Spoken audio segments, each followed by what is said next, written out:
why is it that the Western mind is that we choose the struggle when we can choose the easy way out? That's a good question. Mm-hmm. The answer is because we have been taught to struggle. That this is a generational tragedy. One generation of humans after another generation of humans teaches their children to be miserable. And so it's good to meet you. I was actually raised in the deep South myself, as you can tell from my accent. Yep. And so I pretty well know. I've lived in 4 years, more than 4 years in Oklahoma and Texas and South Carolina and North Carolina. So I know the areas pretty well. I've lived in Texas and South Carolina myself. Okay. So we were beginning to talk about Anapanasati and what are the key ingredients that many people miss. And that part of the reason that people miss it is partly because of the fact that Anapanasati as a practice has a formal theoretical base to it. And that formal theoretical base is called the Satipatthana, or the four foundations of mindfulness. Because of that four foundations of mindfulness has typically always been the earth for the body, uh, water for the feelings, fire for the mind, and air for the mental thoughts. That sequence has been the way that the Buddha taught it. That's the way that that Bhikkhu Buddhadasa normally teaches it, is taking it in that sequence. However, Bhikkhu Buddhadasa is also very careful to point out things that the Buddha didn't point out, so it must have been kind of common knowledge that didn't quite make it into the suttas. Is that you don't practice Anapanasati the way that it's presented. That it's presented in a formal manner, but it's to be practiced in an informal manner. And the informal manner that Anapanasati is to be practiced actually is more specified as the way that you practice the Eightfold Noble Path. So when you apply the Eightfold Noble Path to Anapanasati, the whole sequence changes around. So that we look at it from the Eightfold Noble Path, and most specifically, the Buddha talks about the Eightfold Noble Path as right noble unification of mind with its support and features. Right unification of mind actually is the goal. Now, in the Pali, it's called Sama Arya Samadhi. And in Western Buddhism, the word samadhi has been wrongly translated as concentration. But in fact, what samadhi is in some cases exactly opposite to concentration.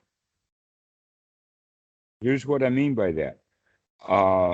Concentration is often considered closing down and getting down to the essence. Samadhi is in fact gathering together the factors that are appropriate and are needed. An example of this would be a Western, a Native American teepee. You know the teepee. Mm-hmm. You've probably even been in a teepee. Okay. We know that the teepee is built because it's got a number of ridge poles, at least four, but the more the better, and that the ridge poles are at the base around the teepee, and they all merge at the top at one point where all of the teepee poles are tied together, right? Mm-hmm. At the top of the teepee. That would be the samadhi, where everything comes together. Now, a lot of people would say, yeah, that means that all the poles are concentrated all in that one point. And I can say, yes, that's one way of talking about concentration. But normally we think of concentration in a different way. And that way would be, imagine frozen concentrated orange juice. Nobody drinks frozen concentrated orange juice. Why would anybody want to buy potion concentrated orange juice? You can't drink it. You have to make it samadhi. You can't use it as a concentrate. You got to put the water back in it before you drink it, right? Mm-hmm. Right? They only take the water out of it for transportation purposes, not for usage. If you understand that, then we can get a much better understanding of what the actual practice of Anapanasati is, which is more of an opening of the mind rather than a closing down or a tightening of the mind that we get an idea of when we use the word concentration. We also have words like going deep into meditation. You probably heard those kind of words before. Mm-hmm. They also talk about it in the sense that the longer you sit, the better. 2 hours is not enough. Sit for 3. This is the kind of way that they look at it. This is not what the Buddha was recommending. This is not what we're practicing. And that we can get to it a little bit more. But first, let's look at the Eightfold Noble Path.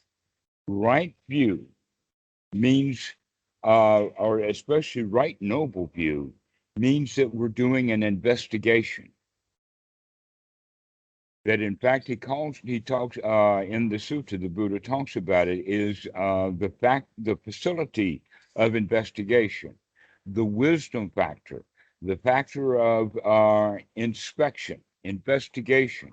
Now, that's actually quite opposite of people when they think about going deep into meditation, which means they're closing a bunch of stuff off. But when we're doing an investigation, we want to investigate everything. We want to open it up. We want to take a really good broad look at what's going on. The next one, and so this is where right view comes first. Now, later we'll talk about what is wrong view and what is ordinary right view versus what is noble right view. But let's just talk about it in the sense that normally an individual will have a viewpoint. They see things from their own personal perspective. And because of that, we're missing out on a whole lot of data, a whole lot of information. It would be better to be able to take other people's perspective and other people's points of view and put their data into the mix also. In fact, the American Indians had a phrase, walk a mile in my shoes. Mm-hmm. Okay. Now we know what that actually means. It means that if I'm actually walking a mile in this guy's shoes, then I have a feeling for what his shoes feel like, and the mile probably is his mile too. So we're talking about it in the sense of basically we could say then that this is in Christianity the golden rule that Jesus taught. Do unto others the way you want to be done to yourself. But in Buddhism, it's even more sophisticated than that, in the sense that we want to treat other people the way they want to be treated, which means now we have to investigate to find out what they like and what they want so that we can be pleasing to them rather than giving them a gift that we want them to have. We give them a gift that they want to have. Mm-hmm. All right. So this is what we mean by correct investigation is one's right view. The second thing that come along is right sati. Normally sati is translated as mindfulness, and because of that, it makes everything confused. That in fact, the word mindfulness is kind of ridiculous anyway, because I never even heard of the word mindfulness without it being in context of Buddhism. Mm-hmm. Okay. In that case, that meant that it had no universally well-known definition outside of Buddhism, which means that when people come to Buddhism, they've got to kind of figure out what this word means because it doesn't have any meaning for them already. I think that this is part of the reason why Buddhism is such a mess in the West, is because of this mistranslations of some of the key words. So we've already got samadhi correctly translated. So let's look at this idea of what sati means. Sati actually means to remember, and we use that in a way of waking up.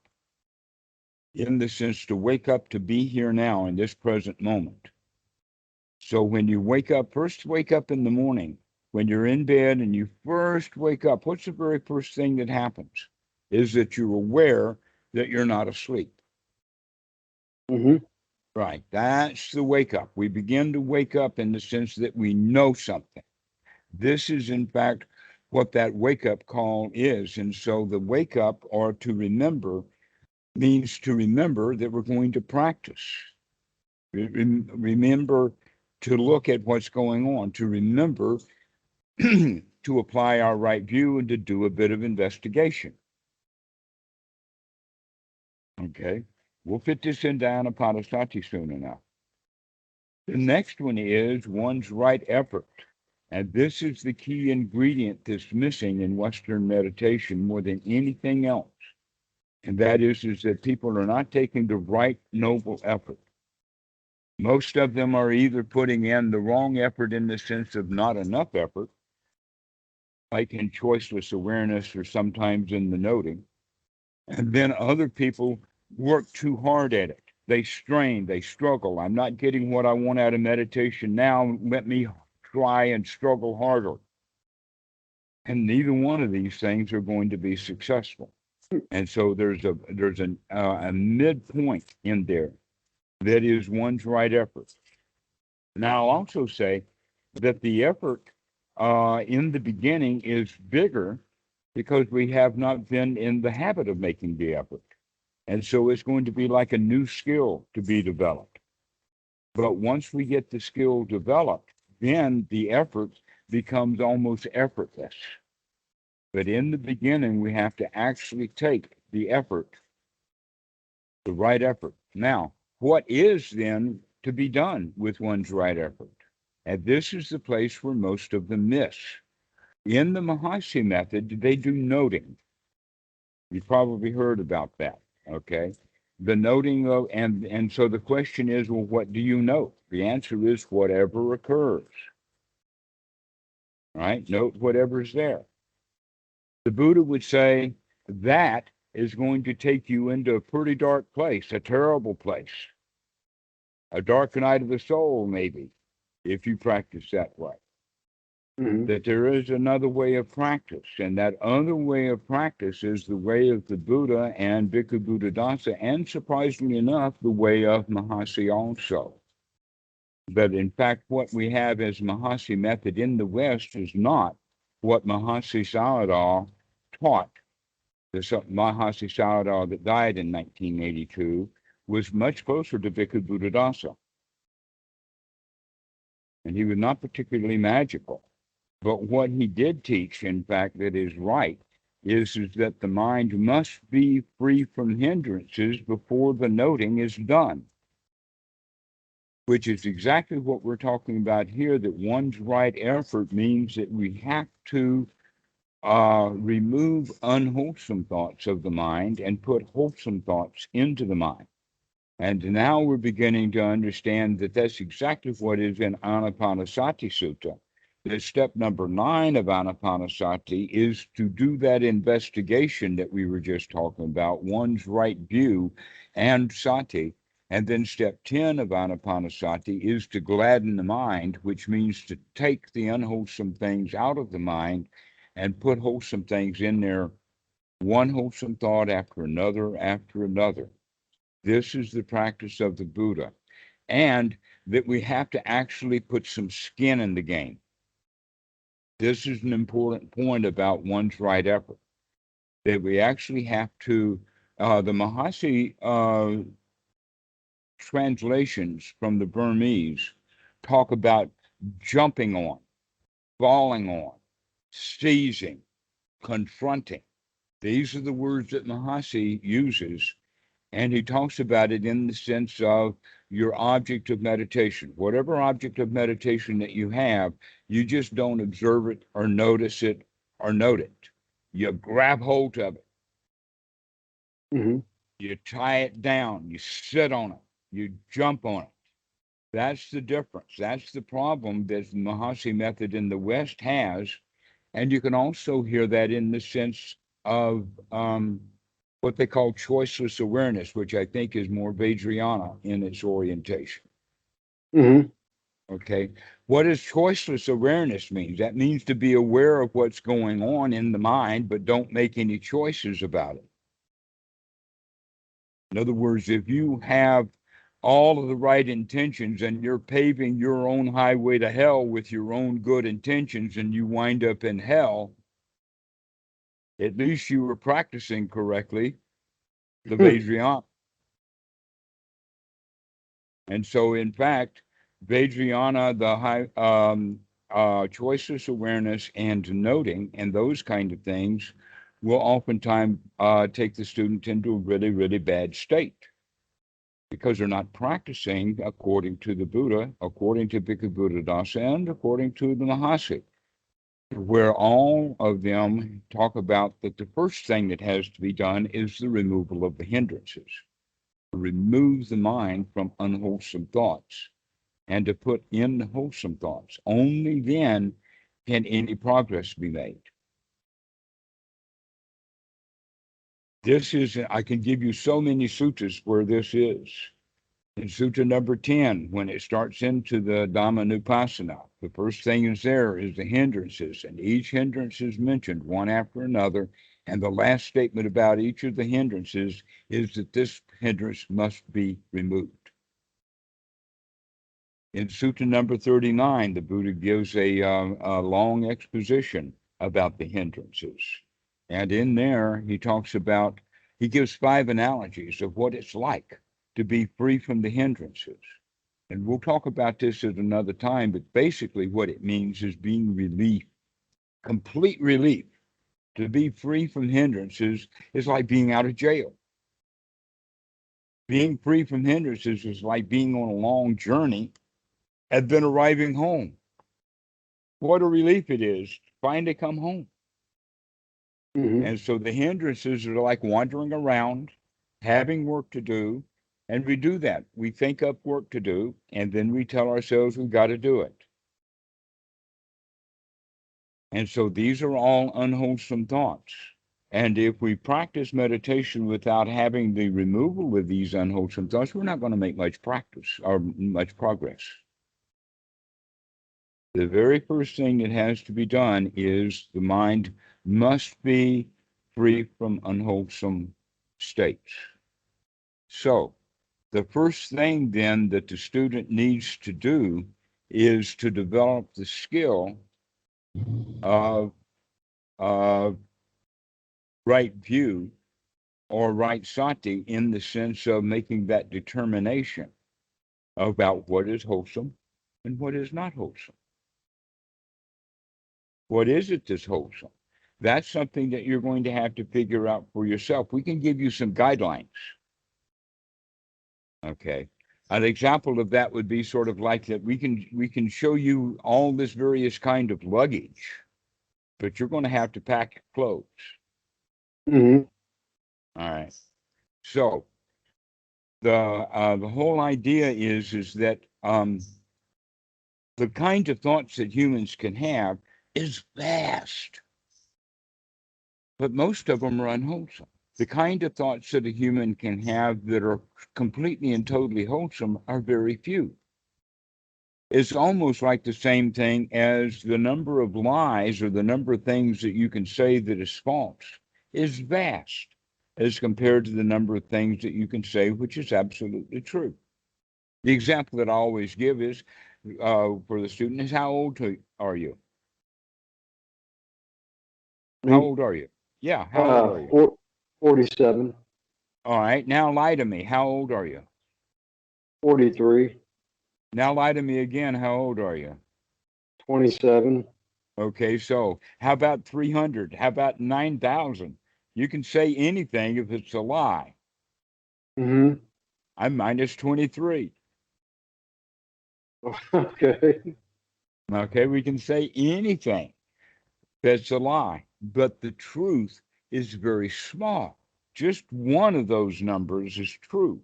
All the rest of them are false. This is so remarkable when we say, okay, well, that's what we mean is that we have to start doing kind of a search a treasure hunt, because the treasure is small among all of the vast belief systems and lies and hindrances and all that kind of stuff. All the unwholesome is vast compared to the wholesome, which is very small. And as we progress in meditation, we begin to see that what we used to think was wholesome, now we begin to discern is that's not so wholesome after all. It's got some dangers in it. Now, the Buddha was very big on the idea that the reason that we do the things that we do is because we um, did get or expecting to get gratification from doing it. That we do things for gratification. We seek sensual pleasures. We do things like pick our nose when we pick our nose because we expect some value out of it. Okay. But it's not so easy to see the danger. Once we see the danger, then we can plot the escape. But until we see the danger, all we can see is the gratification. And this is why we get stuck in doing things that are harmful, is because we only see the gratification and we can't see the danger. So as we develop in our right view, that means that our discernment about figuring out what is wholesome, what is dangerous, etc., like that, is a skill to be developed over time. But we do know that we can start off with a few things that we can automatically see are unwholesome. And even though that we know that they're unwholesome, there'll be some times when it's necessary to do that in order to prevent something else unwholesome. An example of that would be that here in Thailand, I'm going to have to do the visa on a regular basis. And so I need to do a bit of planning so that that goes off without a hitch. But it doesn't take much planning. And yet some people just burn and toil and mangle and whatever like that about those visas. A lot of work. Mm-hmm. All right. Exactly the same thing happens with IRS at tax time, paying federal income taxes. Some people struggle with that tax return, and others, it's just a piece of cake, nothing to it. Mm-hmm. All right. That's a mental attitude. Which is the superior attitude? The one who works and fusses and messes and is concerned with his tax return, or the one who thinks it's a piece of cake?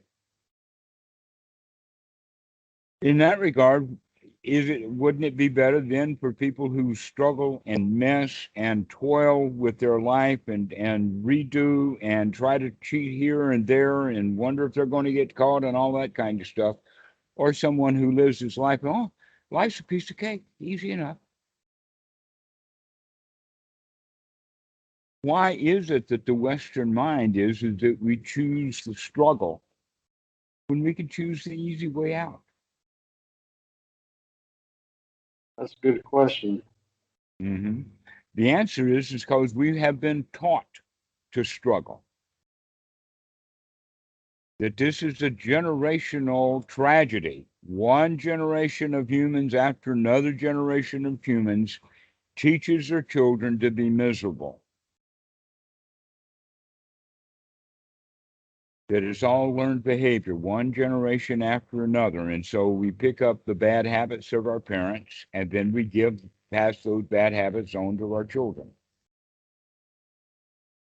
And this is well known by the psychologists. This is not something that's new.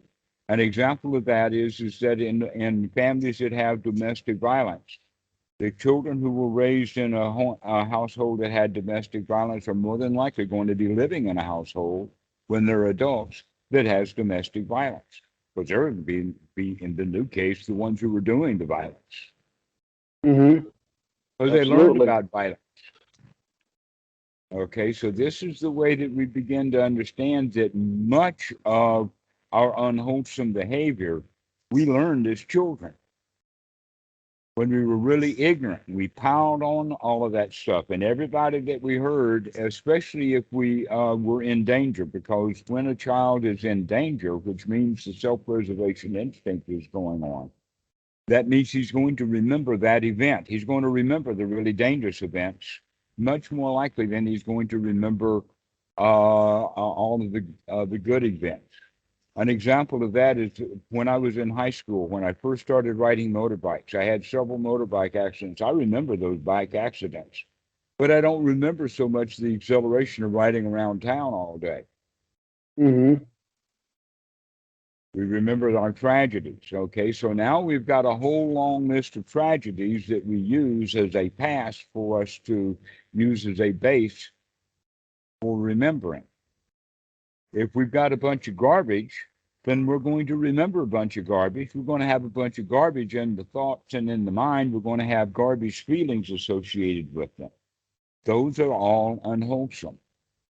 And so the whole teaching of the Buddha is that we need to remove these unwholesome thoughts by practice.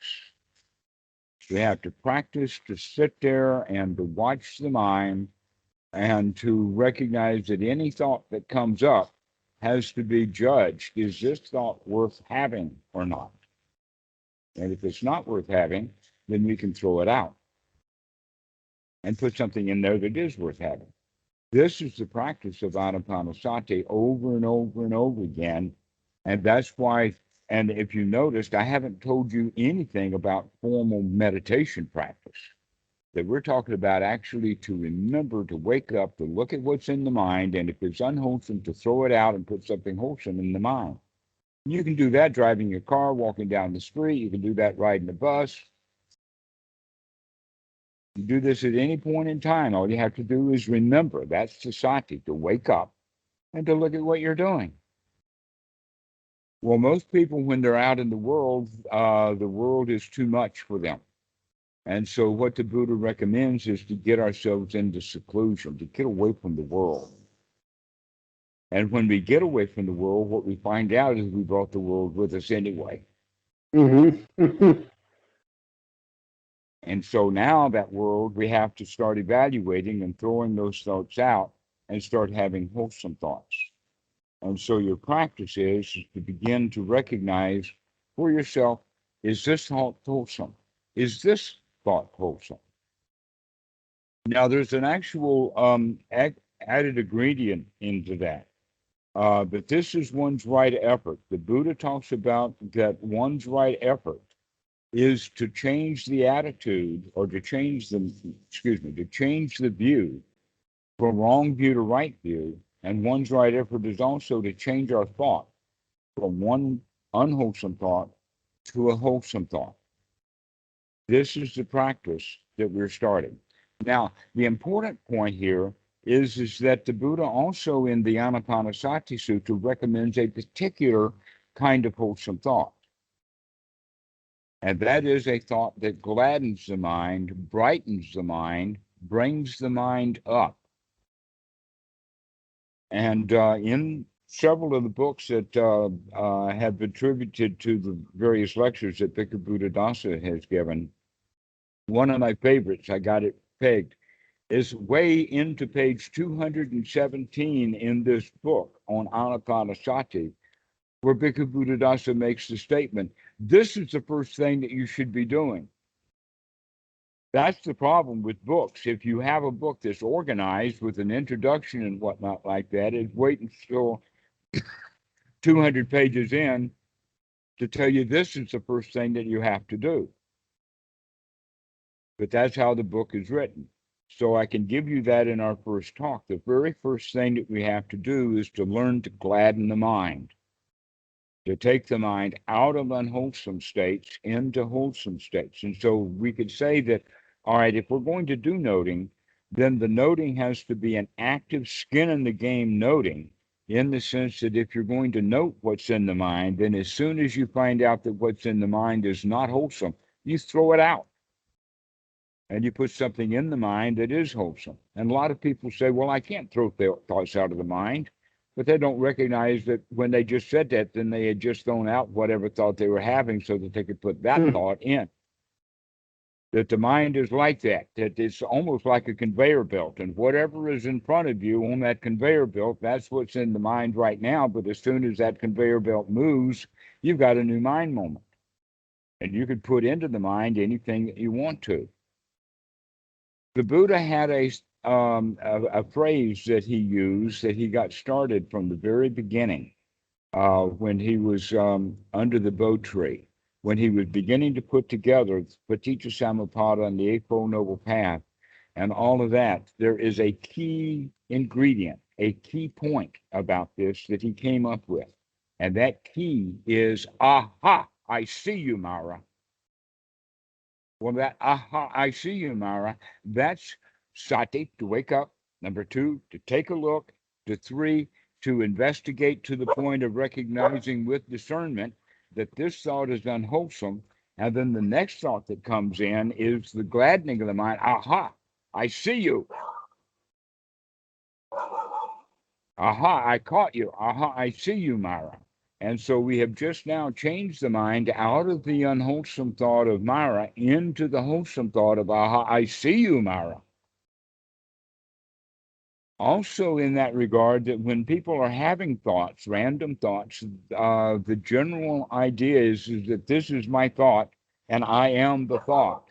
And we attach to our thoughts as if our thoughts were worthwhile or useful or whatever like that, without recognizing that almost all the thoughts that we do have were learned from someone else, generally from our parents.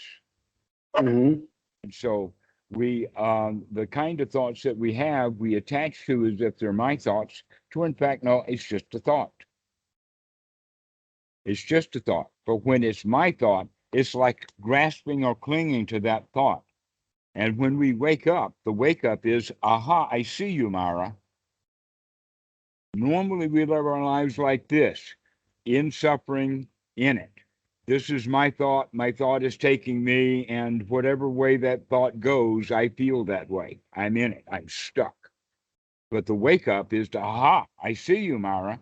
By doing that, we actually separate. I am no longer that thought. So I can have a thought about how miserable it is because I don't have my winky wonky. And then I can wake up and say, aha, I see that. And I don't need that winky wonky right now anyway.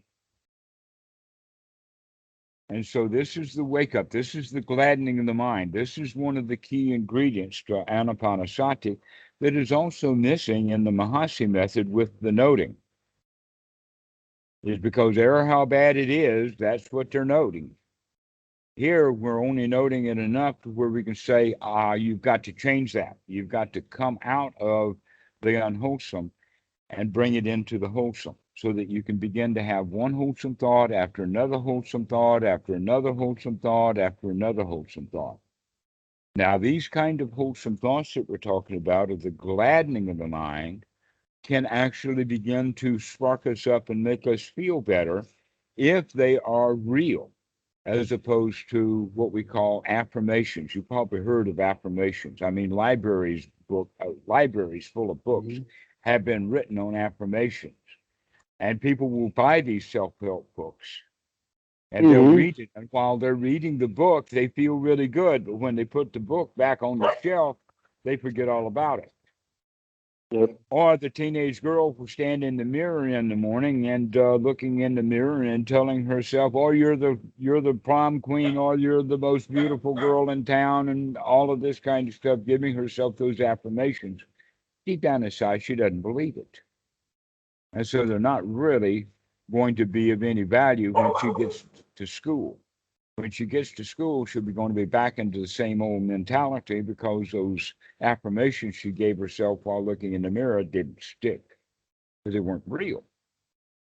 Here we're talking about doing something that's absolutely real in reality. Because it is reality and we know that this is real, we can get great benefit from it by changing the mind from unwholesome into wholesome thoughts. And the kind of wholesome thoughts that we're going to have are the wholesome thoughts that make us feel good. So we would have thoughts like, as an example, wow, this feels good. Aha, I'm glad I don't have to think about that anymore. whatever the Myra was. So if I'm thinking about I got to go to work and I've got to do this, that, and the other, I got to make this report. And then I'm sitting and I'm saying, wait a minute, I'm not at work. I don't have any reports right now. Why am I thinking about a report? Out. Get out of the mind, Mr. Report. And then I can say, wow, I don't have to think about that right now. What a relief that is. And so we start thinking about it in the sense of having relief, having comfortableness. We're actually going to work with words that have to do with feeling safe and secure. Because when we're in an ordinary state of mind, we have thoughts that wind up being fearful thoughts. And so we're going to now have intentional thoughts that are fearless thoughts. An example of that is there's no alligators in the room, there's no crocodiles, there's no boas, there's no pythons, there's no rattlesnakes. The SWAT team is not busting down your door. You don't have any mafia bosses in your bedroom. You see what I'm talking about? Everything is Mm-hmm. safe. You can go through what are the things that are dangerous for you, and you can recognize they're not here now. And because they're not here, there's no reason to be unsafe. And so we actually talk ourselves into the reality that this is a safe place in this moment, in this time.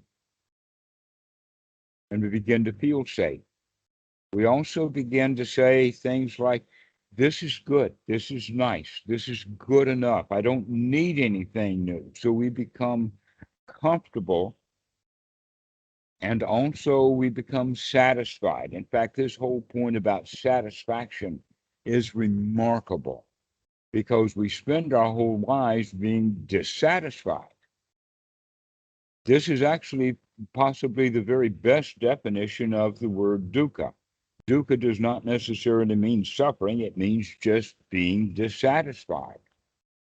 So we're going to actually practice putting ourselves into a state of being satisfied, which is basically third noble truth. Got no suffering. I'm not dissatisfied with anything. I'm completely satisfied with everything.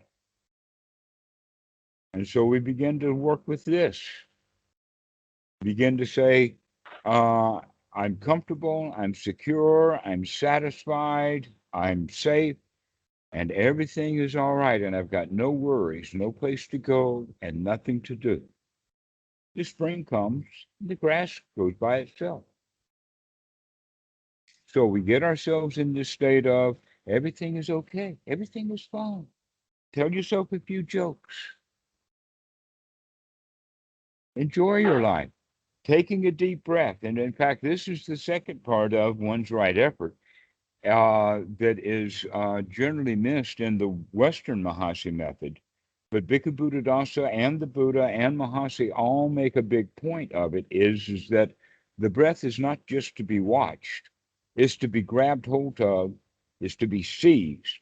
Just like we're seizing control of the mind, we're also seizing control of the breath, and we do that with the mind. What this means is that we're going to take, when we remember, when sati comes up, we're going to take a long, deep in breath. In fact, we want sati on a deep in breath, a long in breath, and sati on a long out breath. One breath in, sati. One long out breath, sati. One long in breath, sati. One long out breath, sati. We begin to train like this so that we can remember using the breath to be here now, to be in the present moment, to not let the mind wander away, but to stay focused, to stay. And I use the word focus, and many people will think, you're talking about concentration again. No, actually, we're talking about it in the sense of being in the present moment is quite large to become in the senses. But most people spend their time in that sixth sense of the mind, chattering, talking, talking, talking. And what we're looking at doing is to stop talking to ourselves so much, especially in the sense of work to do, the past, the future, restlessness, and all of those kind of thoughts that we normally have, and start having the kind of thoughts that are about this present moment. Like, this is a good breath. Wow, I like this one.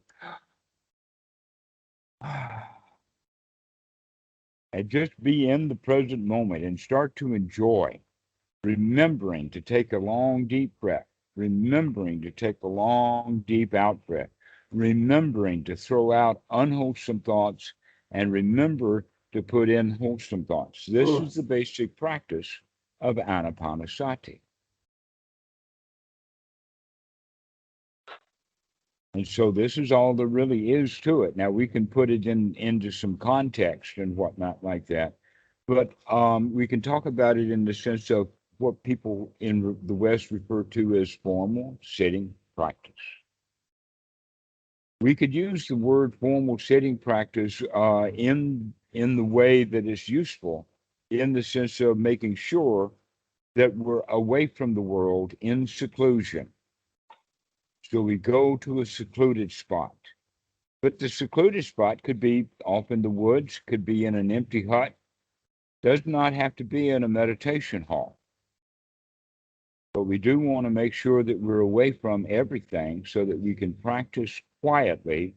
And what we're going to practice is to watch these thoughts and remove unwholesome thoughts, thoughts about the past, thoughts about the future, thoughts about someplace else, and start having thoughts about what is happening right here, right now, especially the very best things that are happening right here, right now. Like, wow, this is nice. Everything is okay. No problems. And we want to continue working with those kind of thoughts until we can begin to control the mind. Control the mind to control the breathing so that you can have the kind of thoughts that you want to have. And this will take a little while, but it's worth practicing. So we're actually developing skills. All of these parts of the Eightfold Noble Path are skills to be developed. One's right effort is a skill to be developed. One's right sati is the major skill to be developed. One's right view is to be developed. And when we keep doing this, there's something new that will happen. And that is that we can see, yes, I can do this. Yes, I can clean out the mind. Yes, I can throw out the past. Yes, I can get myself into a really nice state. And then that's when confidence starts to grow. And pretty soon the confidence grows to the point of saying, yes, I can do this. Then when it grows really strong, we can say, no matter what happens with the mind, it doesn't matter how obstructed or what happens, I can get myself back into a really good state. I can feel good. I can be here now. I can see the way things really are. This is real confidence. This is actually in the Eightfold Noble Path, Samma Sankappa, which is translated as one right thought, but it's actually more than that. It's more like an attitude. The attitude of can do, the attitude I can do this. And so this is the actual right way of practicing Anapanasati, is to gladden the mind, to take unwholesome thoughts out and to put wholesome thoughts in, to let the breathing become long and deep and slow. And having thoughts of no place to go, nothing to do, no work to do, nothing future, just this present moment is just great. Isn't this nice? Isn't this nice? Isn't this great? That's the kind of language we want to start having so that we talk ourselves literally with reality into feeling marvelous. Now, how marvelous I feel. Don't you feel marvelous right now? Yep. Okay, that's the whole point is let yourself feel really good. Let yourself feel really marvelous. Let yourself feel really successful. This is what we mean by the lion's attitude. The lion. Buddha was a lion. That's the confidence of the Samma Sankappa. Right attitude.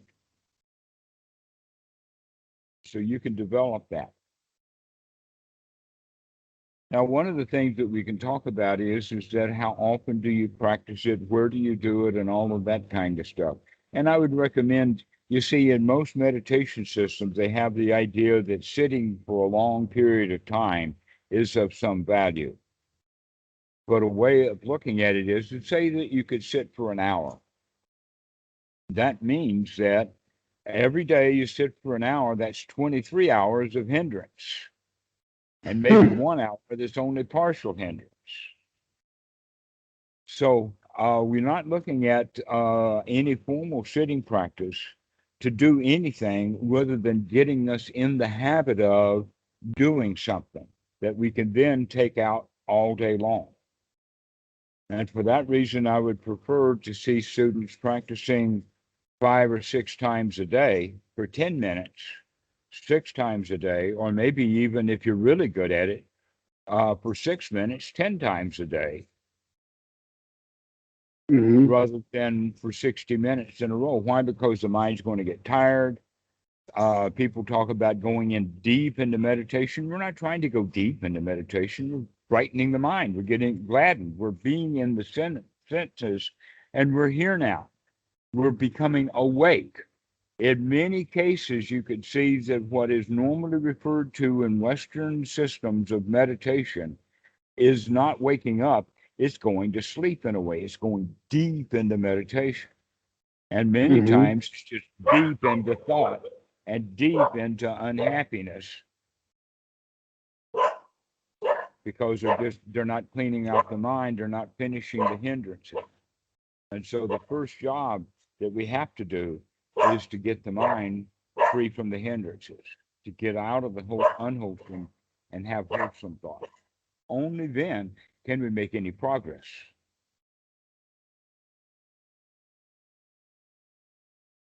So that's what I would recommend, to practice a few times a day rather than for long settings. Then, in fact, possibly the longest time to sit would be 20 minutes. The human attention span doesn't last longer than about 20 minutes for most of us. And so practicing for about 20 minutes would be enough. But the most important thing is to get yourself into a really good state. If you're in a really, really good state, then it doesn't matter how long you're practicing, so long as you're in a really good state. But when you Mm-hmm. come out of a good state, then there's no reason to practice anymore if you're not going to be in a good state. So getting yourself into a good state, that's the important thing. Getting the mind wholesome. After that, we can talk about, well, what do we do then? The answer to that is, once we get the mind completely wholesome, then the noting that we're going to be doing is going to be only noting wholesome things. Okay. Yeah, that's amazing, isn't it? As It opposed to is. just noting, and then we got to note all kinds of crap. But when we have the only wholesome thoughts in the mind, now what we're noting is going to be all wholesome. Makes much more sense. Well, that's what the Buddha taught. That's what Mahasi taught. That's what Goenka taught. But that's not what's happening in Western Buddhism, No, not at all. because they don't have that most important ingredient of removal of the hindrances and making the mind completely wholesome.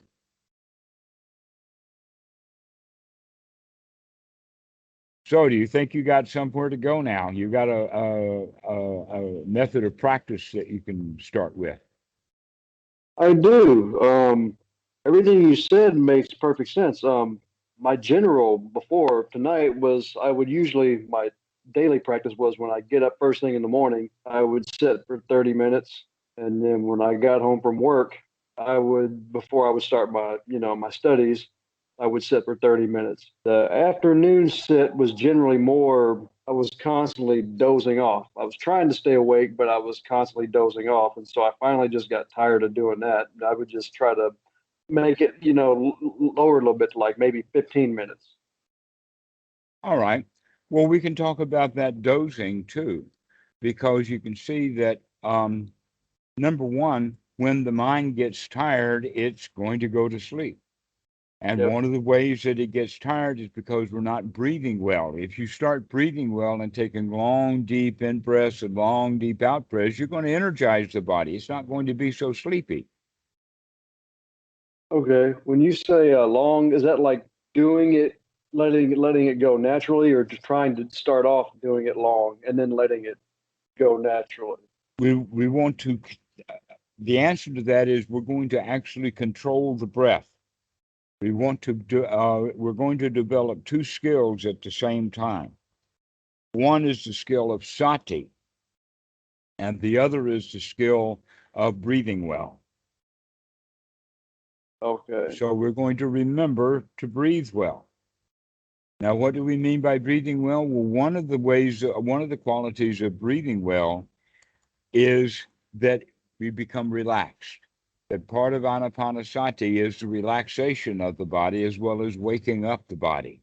And so if you are taking deep breaths, then that helps relax the body because it's throwing out the poisons of the carbon dioxide and all of the other stuff on the out breath, as well as taking a deep in breath and getting a lot of oxygen. But with the Mahasi method and the other practices of meditation, because they don't emphasize seizing and taking control of the breath and having mindfulness of each breath, they just says, just watch the breath. And if the mind wanders away, come back and start watching the breath again, which means they've got no skin in the game. So if you use the analogy of a big sports arena like a football team. I think in Tennessee, there's a lot of people who like football, Tennessee Vols, and all of that. Oh yeah. All right. So there's two kinds of people in there. There are those who are spectating, watching the action on the play, and then there are the players. Who is more likely going to have his eye on the ball? The spectators or the players? Generally, I would say the players. All right. If someone is going to make a touchdown, who's going to make the touchdown? The players or the spectators? Players. All right. But why are the spectators in when the touchdown is made? Why are they jumping up and down and screaming and cheering? The answer is, well, that's why they came to the football game, was to feel good. And so they Yep. want that guy to make it. But while he's just running around the field, they're probably not paying much attention to the ball. Yeah. And they always say we scored when the team scored. Right, when the team scored. And they almost think about it as my football team, They do. my team, right? If he goes to the at the end of the game, if he goes into the locker room and says, "Hey guys, you did a great job. My team won," they're going to throw him out of there. They don't know him. Yeah. He does not to them. He doesn't own that team. He only thinks so in his own mind. hmm Mm, that's unwholesome thought. My team. Because it's Exactly. wrong. It's not real. He does not own that team. It is not his. And yet, almost everyone in the in that stadium will have those thoughts for one team or the other. This is my team. That's not my team. But the Yep. reality is that that team doesn't belong to anybody, especially not to the owner of the team. No. Doesn't belong to him either. That is Oh. all And I delusion about this ownership. and I love watching football, but I've never understood the whole concept of like I used to go to back when I used to drink, I would go to sports bars and watch games.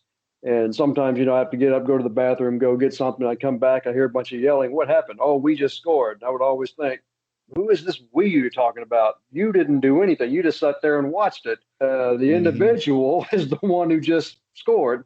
But, some people, they Okay. really get into it.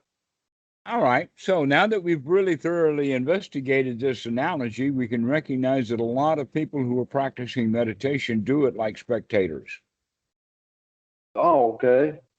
And we need Absolutely. to actually practice it like we're the team, like we're on the playing field.